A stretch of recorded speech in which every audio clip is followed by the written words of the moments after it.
किसी मौत में वो बात कहाँ भारत माँ जो मुझे तेरी रक्षा करने से रोक सके। किसी मौत में वो बात कहाँ माँ जो से मुझे रोक सके। तेरे मुल्क की हिफाजत करने के लिए तो मेरी रूह महफूज रहे सदा, तू महफूज रहे सदा। और दुश्मनों की आंखों में आंख डालकर जिए, तेरे हिफाजत के लिए तो मेरी हर कोशिश जारी रहेगी। मेरा नाम बसंत है। मैं न्यू लाइट स्कूल नानकमता कक्षा 11 का छात्र ऐसे शख्स के बारे में बताने जा रहा हूँ जिसके बारे में बहुत कम लोग जानते होंगे। कहा जाता है कि ये शहीद होने के बाद भी देश की रक्षा कर रहे हैं। एक बार की बात है, रमेश नाम का एक सिपाही जिसकी पहली पोस्टिंग सिक्किम के लिए हुई थी, वह जिस ट्रेन से जा रहा था उस ट्रेन में सारे आर्मी के जवान थे और जिस बोगी में वह बैठा था उस बोगी में उसके सिवा और कोई नहीं बैठा था। उसके सीट के सामने वाली सीट में 2 बैग रखे हुए थे जिसके बारे में रमेश को बिल्कुल भी नहीं पता था। काफ़ी रात हो चुकी थी। उस बोगी के आगे से जो भी गुजरता वह सामने वाली सीट पर प्रणाम करके आगे बढ़ जाता। रमेश ने सोचा इस बारे में कल सुबह बात करते हैं, तो वह सो गया। और आधी रात में जब उसकी नींद खुली तो उसने देखा सामने वाली सीट पर कोई जवान बैठा हुआ है जो रमेश को देखकर मुस्कुरा रहा है। रमेश भी उसको देखकर मुस्कुराया और कहा, सभी आपको देखकर प्रणाम क्यों कर रहे हैं?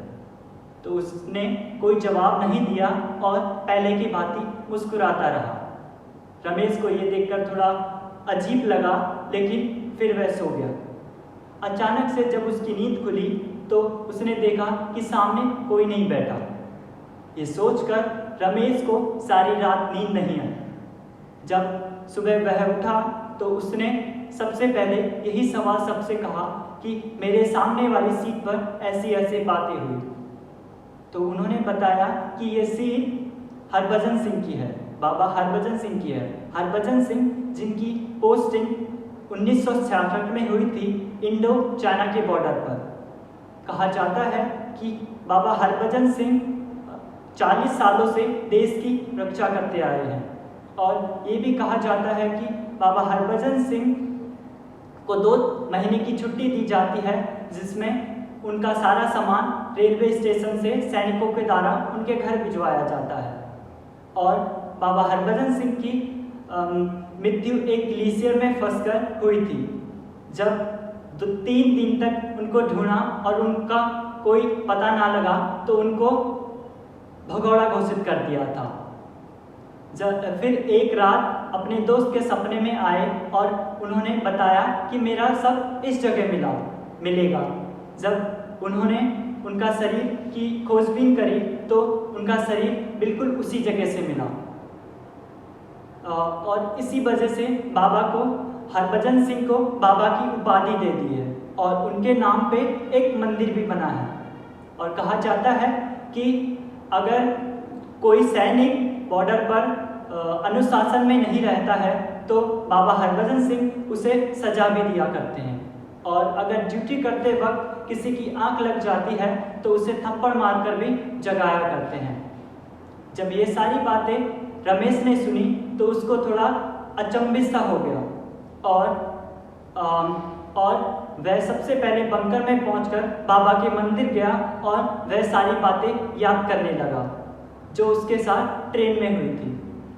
उसने फिर से बाबा हरभजन सिंह उसके सामने आए, वही चेहरा, वही मुस्कुराता हुआ चेहरा लिए और इस बार रमेश ने उन्हें देखकर अनदेखा नहीं किया और दिल से सैल्यूट किया। अजीब विडंबना है ना, लोग यूं ही डरते रहते हैं। कुछ लोग मर के जीते हैं और कुछ मर के जीते हैं, अर्थात एक जवान होना इतना आसान भी नहीं है। लहू को पिघलाकर रगों में लोहा भरना पड़ता है। एक जवान होना जैसे पत्थर में जान होना। कभी ठंड में ठिठुरकर देखना, कभी तपती धूप में चलकर देखना कैसे होती है सरहद की रक्षा, कभी सरहद पर चल के देखना। We really proud of Indian Army. Thank you.